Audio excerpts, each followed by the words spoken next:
करणी सेना या सरकार को किसी भी मुस्लिम भाई से कोई दिक्कत नहीं। हम सम्मान करते हैं अब्दुल कलाम जी का, हम सम्मान करते हैं वीर अब्दुल हमीद जी का, लेकिन ऐसे लोग जो तुष्टीकरण की आड़ में हमारे देश के साथ, हमारी संस्कृति के साथ, हमारी सभ्यता के साथ खिलवाड़ करेंगे तो उनका सम्मान नहीं किया जा सकता। मैं आज आपके मंच से सैल्यूट करता हूं अब्दुल कलाम जैसे लोगों के जिनको हमारे देश का मिसाइल मैन कहा जाता है।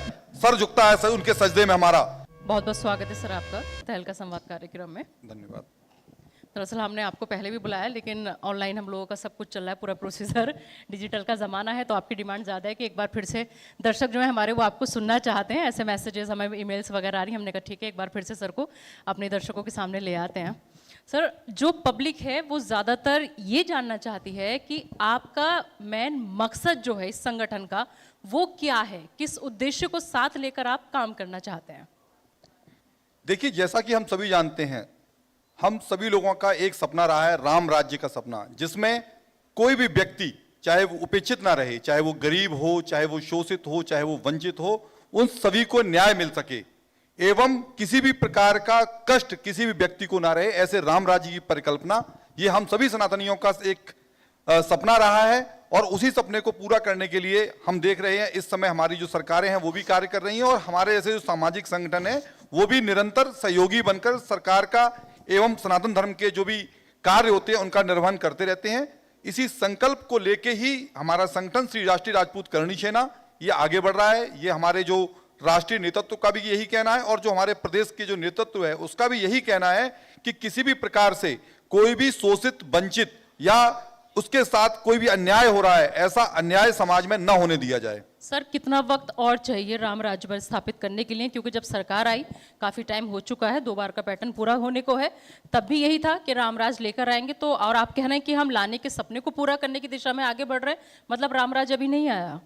देखिए, अभी कुछ समय पहले यहाँ पर माननीय उप मुख्यमंत्री जी बैठे थे और उन्होंने कहा था एक ये सुधारात्मक प्रक्रिया है और इस प्रक्रिया को हम निरंतर हमें करते रहना है, क्योंकि डे बाई डे यहाँ पर नई चीजें आती हैं, नई टेक्नोलॉजी आती है, नए लोग आते हैं, नए विचार आते हैं और ऐसी विचारों की तंद्रा हमेशा चलती रहती है और इस तंद्रा को कभी भंग नहीं होने देना है। तो राम राज्य की परिकल्पना का मतलब ये नहीं है कि हम ये एकदम साकार हो जाएगी, इसको हम सुधार लाते लाते एक दिन ऐसा ला देंगे जैसे कि हमारे यहाँ पे जो उत्तर प्रदेश के अंदर कभी इसको एक माफियाओं का प्रदेश कहा जाता था, आज मैं आपसे जानना चाहता हूं, आपके व्यूअर से जानना चाहता हूं, क्या उस माफियाओं वाले प्रदेश का सुधार हुआ है, नहीं हुआ है? दूसरी बात मैं ये जानना चाहता हूं कि जिस प्रदेश के अंदर जो सड़कें हमेशा गड्ढे पे रहती थी, आज उत्तर प्रदेश सबसे ज्यादा एक्सप्रेसवे वाला प्रदेश बन चुका है। जिस उत्तर प्रदेश की अर्थव्यवस्था रुग्ण अर्थव्यवस्था कही जाती थी, आज वह अर्थव्यवस्था नंबर 4थे पायदान पर पहुंच गई है। आज हम 1 ट्रिलियन इकोनॉमी वाले प्रदेश बनने जा रहे हैं। तो यह कैसे नहीं कहा जाता है? एक समय होता था जब हमारा देश हमेशा डिफेंस के मामले के अंदर जो भी हमारे प्रोक्योरमेंट होती थी हम हमेशा आयात करते थे। आज ये 10 साल के शासन के बाद 2014 के बाद अब वो स्टेट आ गई है कि जब हम लगभग 40,000 करोड़ रुपए के डिफेंस प्रोडक्ट हैं उनको हम लोग अपने यहां से एक्सपोर्ट कर रहे हैं। हमारे यहाँ की ब्रह्मोस मिसाइल, अभी अस्त्र एवं शस्त्र नामक जो रॉकेट सिस्टम है वो इंडोनेशिया से हमारा परसों ही सोल्व हुआ है। ये सारी बातें कितनी अच्छी लग रही हैं और ये सारी बातें आपने कंठस्थ कर रखी हैं, लाइन बाय लाइन आप उपलब्धियां गिनवा सकते हैं, लेकिन ये बताइए, ये रह के फिल्मों से क्या दिक्कत हो जाती है आप लोगों को? पोस्टर वोस्टर फाड़ने लगते हैं या फिर आगजनी हो जाती है, क्या दिक्कत आती है? देखिए, हमको ये समझना पड़ेगा कि हमारे यहाँ पे लंबे समय तक एक ऐसी सरकारें नहीं है जो कि तुष्टीकरण की राजनीति करती नहीं है और सिनेमा पर भी उसका पूरा प्रभाव रहा है। जब भी मूवी आती थी तो आप देखेंगे उसके अंदर पंडित जो होंगे वो पोंगाई होंगे, वो हमेशा कुछ ना कुछ उल्टा ही करेंगे। जो ठाकुर होगा, क्षत्रिय होगा, वो हमेशा शोषण करता हुआ दिखाया जाएगा। बनिया होगा, लाला दिखाया जाएगा, वो पक्का कुछ ना कुछ मिलावट करते हुए आएगा। जब हम देखते थे वहां पर एक कहीं पे अहमद जी आए और वो बिल्कुल इतने बड़े पुजारी निकलते थे कि वो कोई भी गलत काम नहीं करेंगे। 786 का बिल्ला लगा लिया तो वो तो सर्वशक्तिमान हो गया। ये हमारे यहाँ पे मूवियों में हमने देखा है, हमने उस चीज को अपने आंखों से देखा है। आप 2014 से पहले उरी जैसी किसी भी मूवी की आप परिकल्पना कर सकते थे क्या? यहाँ पे कश्मीर फाइल्स जैसी मूवी की परिकल्पना कर सकते थे? आर्टिकल 370 जैसी मूवी की परिकल्पना आप कर सकते थे? जरा आप अपने आप से पूछिए। मैं आप लोगों से जानना चाहता हूं कि जब से इस देश के अंदर एक राष्ट्रवादी सरकार आई है, क्या सिनेमा की सोच नहीं बदली? आज लोग खुलकर अपनी बात कह सकते हैं। सिनेमा हमारे समाज का माध्यम होता है, और लगातार तीसरी बार अगर कोई सरकार बन रही है तो उसके अंदर ये रोल जो सिनेमा का है, ये भी एक बहुत अहम रोल है, इसको हमें स्वीकारना होगा। तो दिक्कत जो है करनी सेना को वो सलमान से है, शाहरुख से है, 786 के बिल्ले से है, या फिर मुस्लिम अहमद से है, या फिर इस तरीके के जो भी उपवाद मचाने की कोशिश करते हैं उनसे है। क्योंकि हमने देखा जब आई शाहरुख की तो भगवा बिकनी को लेकर खूब बवाल हुआ बहुत ज़्यादा, लेकिन उसी कलर के कपड़े उससे छोटे छोटे और भी कई फिल्मों में पहने गए, उससे दिक्कत क्यों नहीं? मतलब ये सबका साथ सबका विकास है या फिर एक तरफा ये पॉलिटिक्स है? बिल्कुल नहीं, करनी सेना या सरकार को किसी भी मुस्लिम भाई से कोई दिक्कत नहीं। हम सम्मान करते हैं अब्दुल कलाम जी का, हम सम्मान करते हैं वीर अब्दुल हमीद जी का, लेकिन ऐसे लोग जो तुष्टीकरण की आड़ में हमारे देश के साथ, हमारी संस्कृति के साथ, हमारी सभ्यता के साथ खिलवाड़ करेंगे तो उनका सम्मान नहीं किया जा सकता। मैं आज आपके मंच से सैल्यूट करता हूं अब्दुल कलाम जैसे लोगों के, जिनको हमारे देश का मिसाइल मैन कहा जाता है। सर झुकता है उनके सजदे में, हमारा वीर अब्दुल हमीद जी के सजदे में हमारा सर झुकता है। लेकिन कोई ऐसा व्यक्ति जो राष्ट्रद्रोह के कामों के लिए जाना जाए, जो हमारी सभ्यता एवं संस्कृति को गिराने के कामों में जाना जाए, जो भरे मंच से ये कह सके कि अभी हमको इस देश में रहने में डर लगे, ऐसे लोगों जो हमारे देश की सभ्यता को, संस्कृति को भरे मंचों पे अगर उसका वो तिरस्कार करेंगे तो उनका सम्मान कभी भी नहीं किया जा सकता। लेकिन देखिए, हर हिंदू श्री राम नहीं हो सकता, हर मुसलमान भी अब्दुल कलाम नहीं हो सकता। वहां भी आमिर, सलमान, शाहरुख और कई तरीके के लोग हैं।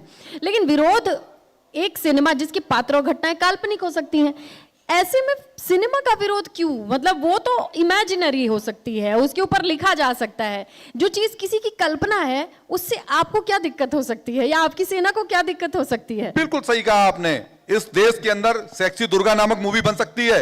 जरा एक बार हो सकता है मेरा बयान बड़ा आपत्तिजनक हो जाए, कल हो सकता है मेरे ऊपर फतवे जारी हो जाएं, जरा एक बार इसीलिए इस्लाम के ऊपर कोई ऐसी एक टिप्पणी करके दिखा दे। बनाने वाले इस कौन? देश के अंदर लोगों ने छोटी छोटी बातों के ऊपर सर कलम होते हुए देखे, लोगों का गला रेते जाते हुए देखा है। बनाने वाले कौन हैं? बनाने वाले यही जो लोग हैं। मैं पहले कह रहा हूं, एक यहाँ पे इकोसिस्टम है जहां पे फंडिंग आती है, और ये फंडिंग कहां से आती है हम सबको पता है। मैं कहता हूं आप ऐसी मूवियां क्यों नहीं बन रही, आप बताएं।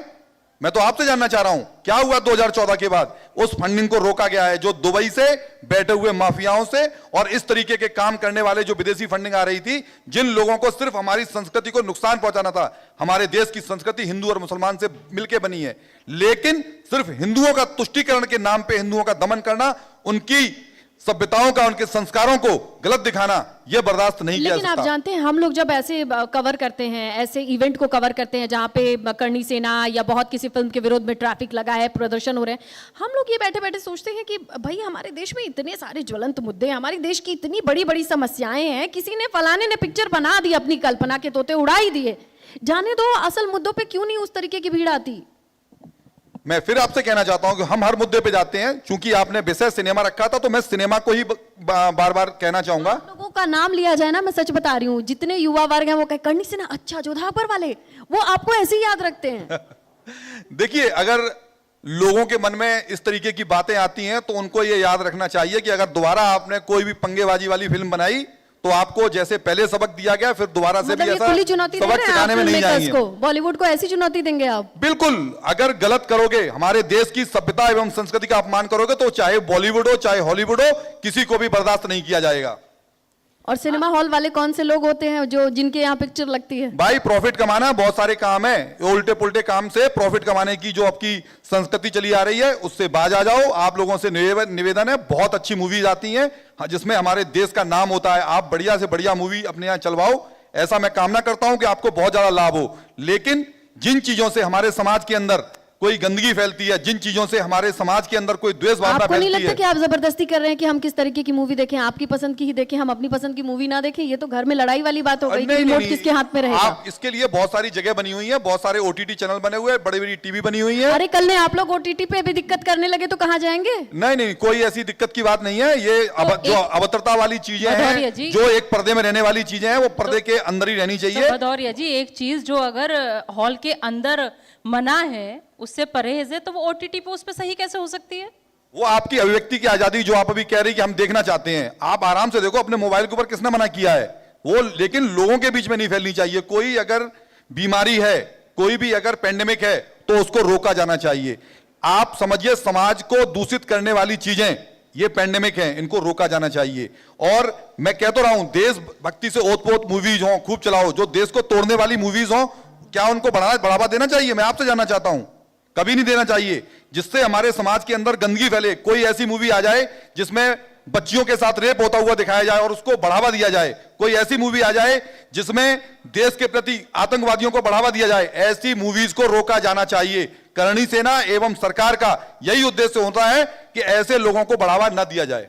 बिल्कुल। चलिए, ये तो मूवीज की बात हो गई। आजकल तो बच्चों के कार्टून में भी या सीरियल्स में भी वो सब कुछ हो रहा है जो नहीं होना चाहिए। फैमिली के सामने नहीं देख सकते, किस किस को रोकेंगे आप? और सबसे बड़ी बात है, पाबंदी लगाने का हक कह लीजिए या श्रेय कह लीजिए, ये किसी भी संगठन को जाते ही नहीं है। या तो वो पूरे उसके अंदर किस लिए है? आपका आदमी कोई सेंसर बोर्ड में भी भर्ती होना चाहिए, नियम तो नहीं बना देंगे आप? आप मेरी बात को समझ लीजिए, सेंसर बोर्ड या कोई भी चीज, ये सभी हम सब लोग इंसान चलाते हैं और इंसान ही वहां पर पहुंचते हैं। उनको गलती हो जा रही है क्या? बिल्कुल गलती होती है। आप देखिए, अगर इतनी अच्छी बात हो तो क्यों सेंसर बोर्ड कट क्यों लगाता है? आप देखिए, एक एक मूवीज में कम से कम 50-50, 100-100 कट लग रहे हैं। क्यों लग रहे हैं? ये कट इसीलिए लगते हैं। साहब, सेंसर बोर्ड पास कर दे रहा है, आप पास ही नहीं कर रहे हैं मूवी के लिए, फिर आप मार्च पास कर दे रहे हैं लेके 4। ये आप भी अच्छी तरीके से जानते हैं कि हमारे यहाँ पे सिस्टम में कैसे चीजें पास कराई जा सकती हैं। थोड़ा सा धंधा दीजिए, पैसा दीजिए और आराम से चीजें पास हो जाती हैं। Corruption is everywhere. सिस्टम को भी फंडिंग हो रही है कहीं से। बिल्कुल, करप्शन तो आप एक इंसान बैठा हुआ, उसकी क्या जरूरत हो सकती है? मूवीज में, बॉलीवुड में फंडिंग हो रही है, सेंसर बोर्ड में फंडिंग हो रही है, सारा करप्शन एंटरटेनमेंट इंडस्ट्री में ही है क्या भदौरिया जी? आप इस तरीके से मतलब किसी एक चीज को विषयांतर में मत तब्दील कीजिए। हमारा आपका एक सब्जेक्ट है कि गलत चीजें कोई भी हो, देश विरोधी कोई भी चीजें हैं, उनको रोका जाना चाहिए। यही आपका भी उद्देश्य होना चाहिए, यही हमारा उद्देश्य है। केवल विषय को विषयांतर करके सिर्फ एक टॉपिक को कि सिनेमा सिनेमा सिनेमा करने से ये चीज अच्छी नहीं हो जाएगी। मेरा स्पष्ट कहना है कि कोई भी चीज जो भी समाज के प्रति, हमारे देश के प्रति गलत है तो वो गलत है, चाहे वो सिनेमा हो, चाहे वो स्वयं मैं हूं, वो तब भी गलती कही जाएगी। प्रदेश उपाध्यक्ष के रूप में आपकी सबसे बड़ी चुनौती क्या रही है? देखिए, बहुत सारी चुनौतियां हैं। इस समय हमारा जो युवा है उसको एक सही दिशा दिखाना बहुत जरूरी है, क्योंकि बढ़ेगा युवा, बढ़ेगा भारत, ये हमारा सबका एक मानना होता है। तो मैं अपने आपके मंच के माध्यम से, तहलका इंडिया न्यूज के इस पवित्र मंच के माध्यम से ये कहना चाहता हूं कि हमारे युवाओं को समझना होगा, आप लोग जिस भी क्षेत्र में हैं, अच्छी पढ़ाई, अच्छी शिक्षा, अच्छे कार्य आपको करने हैं। कोई भी अनैतिक कार्य से दूर रहना है, आपको नशे से दूर रहना है, आपको किसी भी प्रकार की जो भी गलत चीजें हैं उनसे बिल्कुल दूर रहना है। देश के प्रति आपकी वफादारी सदैव रहनी चाहिए। बात करिए सरकार से, शराबबंदी लगवाइए बिहार की तरह, गुजरात की तरह। देखिए, मैं तो बिल्कुल आपके मंच से कहना चाहता हूं कि शराबबंदी होनी चाहिए, लेकिन क्या बात कर रहे हैं? ये चुनावी मुद्दा बनेगा इस बार उत्तर प्रदेश के मैदान में। पूरी बात कहने दीजिए मुझे। ये हेडलाइंस बना लीजिएगा टीम की। बिल्कुल मांग है यूपी में शराबबंदी हो। बिल्कुल, मैं इस चीज को, मैं ही क्या, कोई भी व्यक्ति ये कहेगा कि शराबबंदी होनी चाहिए। कौन कहेगा कि लंबी लाइन दिखती है, वो लोग नहीं कह पाएंगे। मैं कह तो रहा हूं, आप किसी से पूछ लेंगी, कौन व्यक्ति होगा जो कहेगा हाँ शराब बिकनी चाहिए? तो वो लोग कौन है जो लाइन लगा के खड़े हैं? वो इसलिए खड़े होते हैं कि जिन लोगों को नशा करना है, हर चीज को एक तरीके से रेगुलेटेड किया जाता है। रेगुलेशन बहुत जरूरी है। अगर वो नहीं होता तो कच्ची शराब के जरिए से आप ही लोग उस चीज को चलाते हैं, जहां पे कच्ची शराब पीने से 100-100, 150 लोग मरते हुए पाए गए हैं। कच्ची शराब वहीं बनती है जहां पे पक्की शराब उपलब्ध नहीं होती है। एग्जैक्टली, आप इस बात को मान लीजिए। तो आपने बैन करा दिया और कच्ची शराब धड़ल्ले से ये मैं क्या बोल रहा हूं कि आप समझिए, ये चोर पुलिस का खेल बहुत लंबी सदी से चलता चला आया है और आगे भी चलता रहेगा। कभी भी कोई भी पुलिस क्राइम फ्री नहीं हो सकती, कोई भी स्टेट क्राइम फ्री नहीं हो सकता। आप मुझे एक स्टेट बताइए जो क्राइम फ्री हो गया है, चाहे वो बिहार हो जहां पे शराबबंदी है, चाहे वो गुजरात हो जहां पे शराबबंदी है। हाँ, उस चीज में हम देखते हैं कि नशे के प्रकोप में हमारा जो लोग हैं वो तो आसानी से बैठ जाते हैं। रेवेन्यू आ रहा है आबकारी विभाग से, चलने दीजिए। आप फिर इसका विरोध क्यों कर रहे हैं? नहीं, मैं फिर कह रहा हूं आपसे, हर चीज रेगुलेटेड होनी चाहिए। जिस तरीके से देखा जाता है, रेगुलेशन हर चीज के लिए जरूरी है, चाहे वो कोई भी चीज हो। तो कैसे रेगुलेट करेंगे? अगर आपके हाथ में दे दिया गया ये पूरा डिपार्टमेंट, आप कैसे रेगुलेट करके दिखाएंगे? एक मॉडल दीजिए जरा। देखिए, मैं सबसे पहले मुझे ये देखना होगा, अगर मुझे ये मॉडल मिलता है कभी भी, आपके मुंह में घी शक्कर कि मुझे मिल जाए कभी वित्त मंत्रालय, क्या पता। मैं स्पष्ट कहना चाहता हूं कि मुझे ये सारी चीजों को बिल्कुल देखना होगा और देखने के बाद यदि मुझे ये पाया जाता है कि विकास कार्यों की समीक्षा करूंगा। विकास कार्यों के लिए अगर मुझे फंड्स की जरूरत नहीं है, क्योंकि इस देश के अंदर बहुत सारे गरीब हैं, बहुत सारे हमारे यहाँ पे SC ST भाई हैं जिनके ऊपर एक बहुत बड़ा खर्चा होता है। रोड भी बनानी होती है, हमको सब्सिडी भी देनी होती है, जो LPG सिलेंडर में गरीबों के यहाँ पे कार्य चल रहे हैं उनको भी हमें सब्सिडाइज भी करना है, हमको डीजल भी सब्सिडाइज करना है, बिकॉज किसान के यहाँ पे पानी लगाना है खेतों में जिससे हम लोग टाइम से अनाज खा सकें, हमको सबको देखना है। हम अगर एक तो आप क्या करेंगे? मैं वही बोल रहा हूं, मुझे एक बैलेंस बना के मैं ये चेक करूंगा कि इसको कितनी मात्रा में और किस तरीके से रेगुलाइज किया जा सकता है। स्नेहा, ये भी अब ब्रेकिंग और हेडलाइन सब तैयार कर लीजिएगा टीम, कि अब करनी सेना की मांग कि उन्हें विभाग भी चाहिए। बिल्कुल आप कर सकती हो, क्या दिक्कत है? तो फिर लोकतंत्र में व्यक्ति की regularize आजादी है। करने के मुझे बाद मैं क्या तो करेंगे? आप लोग इतनी अच्छी बात कह रहे हो और मुझे कोई चीज मिलती है तो मैं आप लोगों का बड़ा मैं शुक्रगुजार जानना भी रहूंगा। चाहती हूँ, कंप्लीट कीजिए। नहीं, आप अब उसके बाद आप देखेंगे कि कितना खर्चा देश मतलब प्रदेश का है, कितना पैसा मेरे पास है। अगर मान लीजिए आगे का प्लान क्या रहेगा आपका? मैं पहले ही कह रहा हूं कि मुझे उन सब चीजों को देखते हुए ही कोई भी कदम उठाना होगा। मैं यहां पर बैठ के यस या नो किसी भी चीज में नहीं कहा जा सकता, क्योंकि कोई भी चीज बाइनरी नहीं है ये कि हमने आपने एक बोल दिया या तो 0 या 100% है। ये सारी चीजें एक बहुत बड़ी चीज होती है। एक स्टेट है जिसके अंदर लगभग 26 करोड़ लोग रह रहे हैं। मुझे उन 26 करोड़ लोगों का अगर दायित्व मिलेगा तो मुझे उन 26 करोड़ लोगों की चीजों को करने के लिए मुझे एग्जामिन करना पड़ेगा।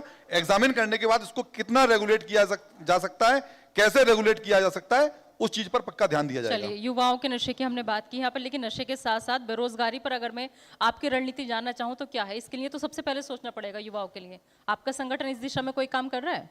नहीं, संगठन का देखो एक अपना एक दायरा है। संगठन कोई भी सार्वभौमिक संस्थान नहीं है। संगठन अपने पैसों से, अपनी फंडिंग कभी से कोई आवाज उठाई हो? नहीं, कोई बिल्कुल उठाते प्रदर्शन किया हैं, हो? बिल्कुल हमेशा ही। एक सवाल जो आप जोड़ रहे हैं ना उससे मिलता जुलता है। ये जितने लोग देखते हैं करनी सेना वालों ने बहुत सही कर दिया, करनी सेना वालों ने बहुत बढ़िया, मतलब तालियां भी बजती हैं। आप जैसे माइंडसेट जिनका मैच करता है ना वो बहुत कमेंट करके लिखते हैं वाओ ये सही जा रहा है। अच्छा, वो बच्चे कैसे करनी सेना ज्वाइन कर सकते हैं? वो लोग आपको अगर सपोर्ट करते तो वो आपके पास आके कैसे ज्वाइन, प्रोसेस क्या है करनी सेना में भर्ती होने का? देखिए, ये कोई ऐसा जैसे पुलिस की भर्ती होती है, सेना की भर्ती हो, ऐसा कोई हमारा प्रोसेस नहीं होता है। जो व्यक्ति भी ज्वाइन करना चाहता है वो हमारे जगह जगह पे एक पूरा सिस्टम, एक स्ट्रक्चर है, और उस स्ट्रक्चर में वो लोग वहाँ के जो जिला अध्यक्ष होते हैं या जो ब्लॉक अध्यक्ष होते हैं, तहसील अध्यक्ष होते हैं, उनसे वो संपर्क करते हैं। और उनसे संपर्क करने के बाद उनको यही बताया जाता है कि आपको धर्म, समाज एवं राष्ट्र के प्रति अपनी सार्वभौमिकता रखनी है और अपने कार्य जो है उनको आगे बढ़ाना है। इस उद्देश्य के साथ आपको संगठन में ज्वाइन किया जा रहा है। अगर कोई भी चीज आपने जो अनैतिक है, गैर कानूनी है करते हुए अगर आप पाए जाते हैं, आपको संगठन से तत्काल प्रभाव से निष्कासित कर दिया जाएगा। जैसे पदवी होती है, छोटी छोटी कार्यशालाएं चलती हैं, कैसे रन करता है? देखिए, ये एक मैंने क्या बताया, ये एक स्वयंसेवी जो संगठन होते हैं, हम सब एक स्वयंसेवी संगठन है। ये अपने आप स्वस्फूर्ति से चलते हैं। मेरे पास बहुत सारे युवा आते हैं और वो कहते हैं कि नहीं, जैसे मुझे वहां पे लोकल में मुझे लोग बोलते हैं हाँ दादा, मतलब दादा मीन्स बड़ा भाई, वो दादा मुझे ये संगठन ज्वाइन करना है। मैंने क्यों ज्वाइन करना है तुम्हें? बस दादा मुझे अच्छा लगता है। हमने क्या अच्छा लगता है? बोला नहीं, बस करनी सेना वालों का टॉर है। हाँ, मैंने कहा ये वाला और युवा नेता जो अपने आपको आजकल बच्चे लिखते हैं, युवा नेता, उनमें ज्यादा क्रेज है। नहीं, मैं तो सब चीज बता रहा हूँ ना। मुझे ये देखो, जो चीज सत्य है उसको किसी भी मंच पे कहा जाना चाहिए। कहीं पे भी आके अगर आप एक धुंधला चेहरा लेकर बैठेंगे तो आपकी आवाज में कमजोरी आ जाएगी। तो मेरा ये कहना कि ऐसे बच्चे मेरे पास आते हैं तो मैं उनको यही कहता हूं कि बेटा इस तरीके से मत समझो। आपको देखने से आज लगता है कि ये एक बहुत अच्छी, इनके पास एक अच्छी गाड़ी है, और जब ये निकलते हैं तो मैं बता रही हूँ, थार के पीछे लिखा होगा करनी सेना, नीचे राजपूत। अरे राजपूत से तो क्या दिक्कत है? दिक्कत ही नहीं है। आपको राजपूत से दिक्कत है? बिल्कुल नहीं। नहीं, मुझे लग रहा है कि आपको राजपूत से या आपको थार से दिक्कत है। ना हाँ, मुझे दिक्कत किससे है? मुझे ये दिक्कत, अरे भाई, एक बताइए, थार आपने थार को बोला, राजपूत को बोला।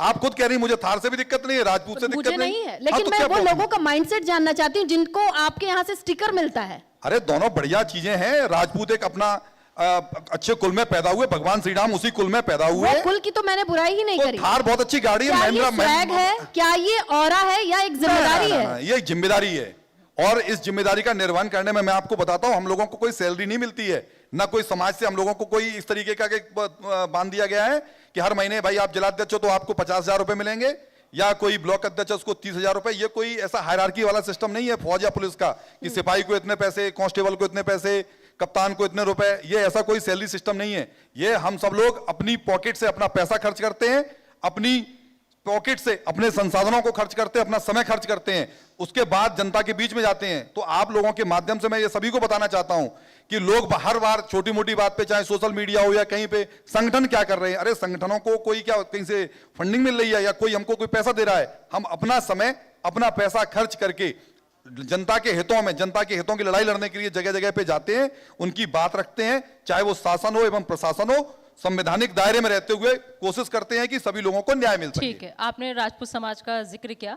राजपूत नाम सुनते ही आप शायद मेरी सहयोगी पे थोड़े, जबकि उसकी मंशा वो नहीं थी, तो ऐसे में क्या बिल्कुल नहीं। क्या आपको मैं तो लगता ये है समझती हूँ भदौरिया कि जी? प्रभु के बनाए हर एक शख्स में वो जो आत्मा है वो सबसे ऊपर है। ठीक है, क्या आपको लगता है कि राजपूत समाज आज भी राजनीतिक और सामाजिक रूप से उतना ही प्रभावशाली है जितना होना चाहिए?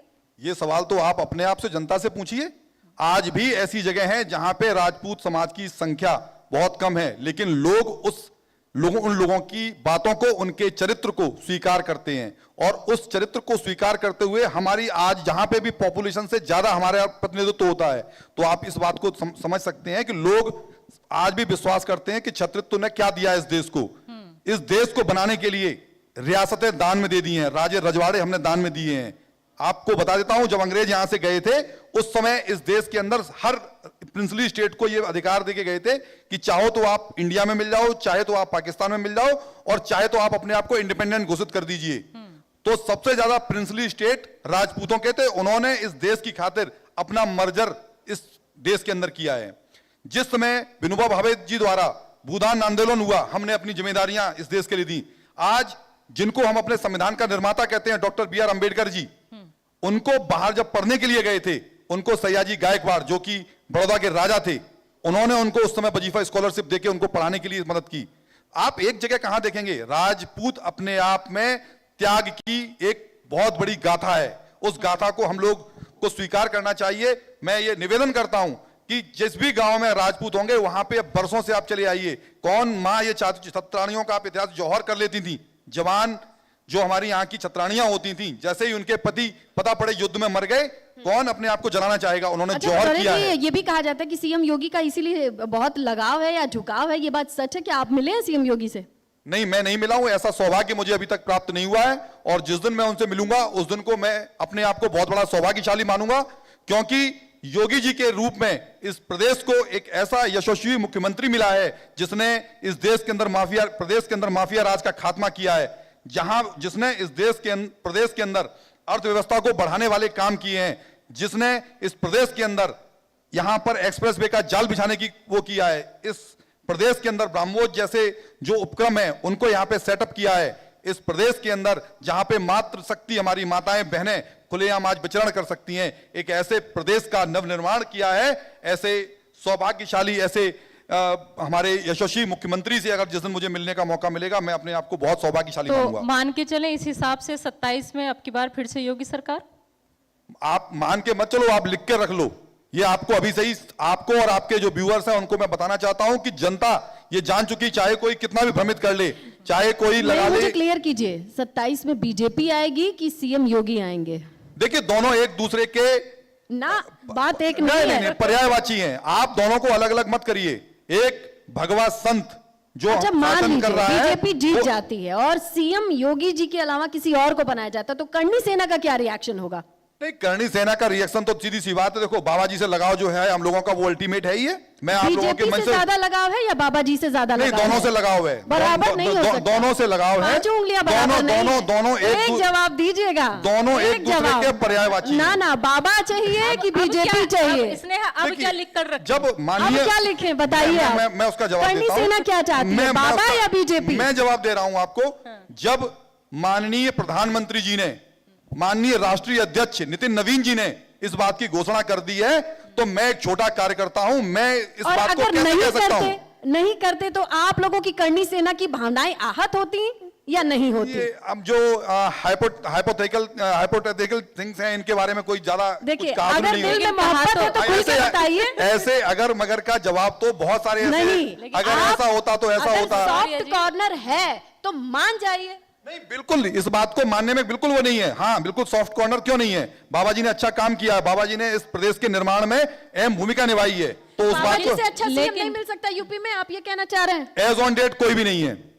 मैं आज की बात करता हूं, एज ऑन डेट बाबा जी से अच्छा मुख्यमंत्री कोई नहीं है। और इनसे पहले की अगर आप बात करेंगे तो मैं बाबू कल्याण सिंह जी को सबसे बेस्ट सीएम मानता हूं, क्योंकि बाबू कल्याण सिंह जी थे जिन्होंने अपनी सत्ता को राम मंदिर की खातिर कुर्बान कर दिया था। मैं आप भरे मंच से बाबू कल्याण सिंह जी का सम्मान करता हूं और नमन करता हूं ऐसे महान मुख्यमंत्री को जिन्होंने सत्ता को एक सिरे से नकार दिया था। तो आप राजपूतों को लेकिन केवल इस ठीक विषय जा पर रहे मत हैं, डालिए। पापा या बीजेपी वाला जवाब नहीं दिया आप। नहीं, वो मैंने बताया एक दूसरे के पर्यायवाची हैं। सही जा अच्छा, रहे हैं ये आप। केंद्र और यूपी का जो आपसी गले की बातें सामने आती हैं कि केंद्र में Clash of योगी, Titans। ये क्या है? क्योंकि आपको नहीं लगता योगी जी का कद जो है वो इतना बढ़ चुका है कि सीधा मोदी के बाद अब जो और वही जनता तो है मैं जो जानना पसंद चाह रही हूँ करती कि है वो करनी देखिए, सेना का योगी दिल जी को टूटेगा चाहती कि है। नहीं? देखिए, तो कहीं यही वजह तो नहीं है उनके विरोध के नहीं, अंदर मैं खाने? मैं मैं आपको बताना चाहता हूं कि ये भारतीय जनता पार्टी का एक बहुत बड़ा कार्य हुआ है कि चाहे मीडिया के कितने भी सूत्रों उनकी लिस्ट जब तक आ नहीं जाती ना तब तक वो सूत्र काम नहीं करते। तो भारतीय जनता पार्टी ये लोकसभा अपने चुनाव ले decisions- लीजिए, सीटों का भदौरिया बंटवारा जी, ले लीजिए, हाँ। अयोध्या हारे और तमाम चीजें वो कहीं ना कहीं ये सभी जानते हैं। एक ये मिनट, सभी एक जानते मिनट, हैं। एक मिनट, दिल्ली और let me Gorakhpur correct you. मठ और अयोध्या, राजधानी। Let me correct you. Ayodhya नामक कोई भी लोकसभा उत्तर प्रदेश में तो है नहीं, ना भारत देश में है। एक लोकसभा है जिसका नाम है फैजाबाद। तो पहले अपने आप को आप करेक्ट कीजिए कि हम कभी भी अयोध्या नहीं आ रहे। Corrected, ठीक है, technically correct है। ओके। अब बताएं। अब मैं दूसरी बात कहता हूं, उसके कुछ समय के बाद ही अयोध्या में उपचुनाव हुए थे और उस उपचुनाव का रिजल्ट क्या रहा था ये पूरे देश ने, पूरे उपचुनाव प्रदेश तो ने देखा बीजेपी था। हर जगह जीतती लोकसभा है। चुनाव के उत्तर प्रदेश के वो रिजल्ट वैसे थे जैसा आप लोगों ने सोचा था, बीजेपी ने सोचा नहीं, था? बिल्कुल हम लोगों के लिए 80 निराशाजनक लोकसभा रहे। सीटों वाली बिल्कुल उत्तर निराशाजनक प्रदेश रहे की जनता। बिल्कुल निराशाजनक रहे हैं। उसको मैं आपके मंच से स्वीकार करता हूं और मैं सभी लोगों को आश्वस्त करता हूं क्या कि गारंटी माननीय है कि 2027 में नहीं ऐसा होगा? बिल्कुल नहीं होगा, क्योंकि जिस तरीके का एक भ्रम फैलाया गया था कि संविधान बदल देंगे, ये कर देंगे, वो कर देंगे, ये भ्रम से जनता जाग चुकी है। और मैं आप लोगों को आश्वस्त करता हूं कि 2027 का चुनाव अरे एक हमें आप ये क्रांतिकारी चुनाव आश्वस्त होगा। कीजिए कि करनी सेना बाबा या बीजेपी किसके ज्यादा करीब है? दोनों एक दूसरे के पर्यायवाची हैं और हम दोनों के साथ हैं। और भारतीय जनता पार्टी से योगी जी को जो डिक्लेयर किया गया है, योगी जी हमारे नेक्स्ट मुख्यमंत्री अवश्य होंगे। लेकिन भदौरिया जी, आपने देखा भी अब से पहले हमारे माननीय उप मुख्यमंत्री जी ब्रजेश पाठक जी यहाँ मौजूद थे हमारे सेशन में। तो अगर उनकी भी बात करें या केशव प्रसाद मौर्य की भी बात करें तो उनकी नजदीक या दूरियां जो है वो भी जग जाहिर है योगी जी से। साथ ही साथ अगर आप हम ब्रजेश पाठक जी के कार्यालय की बात करें कहीं पर भी योगी जी का फोटो नहीं है सिवाय मोदी जी के। तो ये जो रिश्ता है ये क्या कहलाता है? देखिए, इन रिश्तों के ऊपर हमको बात नहीं, हम लोग ज्यादा चर्चा नहीं करनी चाहिए। उसकी वजह बताता हूं कि जो भी कैबिनेट होती है, जो भी मंत्री पद होते हैं, ये मुख्यमंत्री का विशेषाधिकार होता है। और उस विशेषाधिकार के तहत ही माननीय मुख्यमंत्री ने अपने कैबिनेट के जो चेहरे हैं उनको चुना है। उनकी कार्यशैली को देखते हुए, उनकी कार्य क्षमता को देखते हुए उनको विभाग दिए गए हैं। मुख्यमंत्री का फोटो सब जगह होना, हर कार्यालय में होना, डीएम एसपी सबके यहाँ होना, लेकिन अपने ही उप मुख्यमंत्री के यहाँ ना होना, ये किस तरफ इशारा कर रहा है? नहीं, मैंने क्या बताया, ये अब वही बात है ना, ये व्यक्ति की आजादी है। अब व्यक्ति की आजादी में न लगाया चलिए, जाना। आजादी और समय की पाबंदी दोनों एक साथ समझ ली। लेकिन आपके साथ बातचीत करके बहुत गोलमोल आपने घुमाया, लेकिन अभी भी हम समझ रहे हैं कि करनी सेना का दिल किधर है और दिमाग किधर है। उम्मीद है ये दिल और दिमाग की लड़ाई आप ना लड़ें, दोनों अलाइन हो ताकि आप लोगों में दिक्कत ना हो। नहीं, जैसे हमारी खुलकर कोई सारी कहीं बात अलग रखी, नहीं वैसे है। खुलकर सामने हम आइए। बाबा के साथ हैं, हम भारतीय जनता पार्टी के साथ हैं। बाबा के साथ पहले थे और रहेंगे। फर्क बिल्कुल है। बिल्कुल बिल्कुल ठीक है। बिल्कुल चलिए, बहुत